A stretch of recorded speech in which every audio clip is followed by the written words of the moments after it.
There in the woods, you can see the corner of the trap and the deer that was lured in by the corn. Once the deer has spotted us, she gets nervous.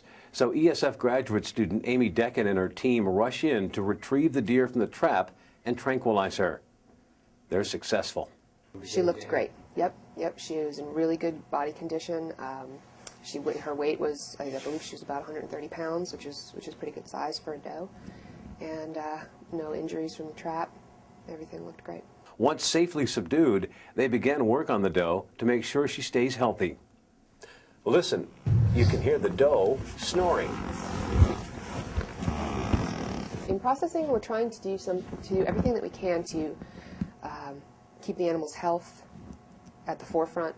We administered fluids, which is what you saw me putting the catheter in. We gave an antibiotic, an anti-inflammatory. We gave a vitamin E and selenium supplement. And we took a number of different metrics on the deer to make sure that, we were keeping good track of weight. We took a hock to toe measurement. We took a neck circumference and a heart girth. We put ear tags in the animal. They keep tabs on her body temperature. They keep the doe warm with wool blankets, and they even use a wool sock to keep the IV from freezing. Next is the reason for all this preparation, attaching the high-tech global positioning system.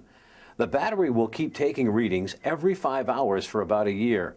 When the collar is retrieved, the readings will be downloaded, and researchers will have very detailed information on the deer's movements.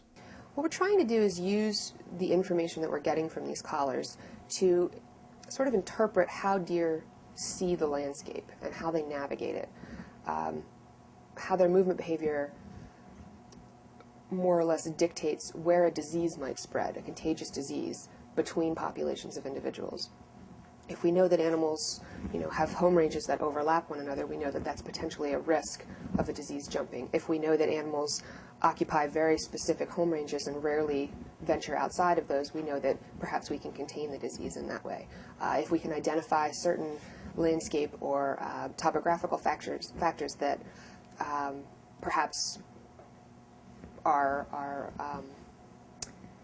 targets for dispersal routes or migration routes, we can better get a handle on where a disease would move from a point of first occurrence. And so we're hoping to be able to compile all of this data along with what we know about life history characteristics of deer, all of the data that Dr. Porter's collected in the Adirondacks over the last 40 years, and sort of pool all of this information together and generate a model that can predict a risk of disease spread from a point of first occurrence on the landscape in New York. Amy and her crew trapped and collared 23 deer so far this year, and the goal is to collar another 30 by the end of the season.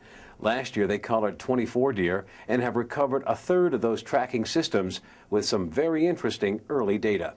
In terms of the amount of activity that these animals are engaged in on a daily basis, they're moving around quite a bit on the landscape within a 24-hour period. We're also seeing some really interesting exploratory behaviors that are taking these animals upwards of 5 kilometers in some cases away from their home range where they would occupy most of their time, and then they're returning within about 24 hours. So there's these sort of long distance movements. After the collar is securely fastened, the team awakens the doe. Although hampered by the deep snow, the doe heads off into the woods.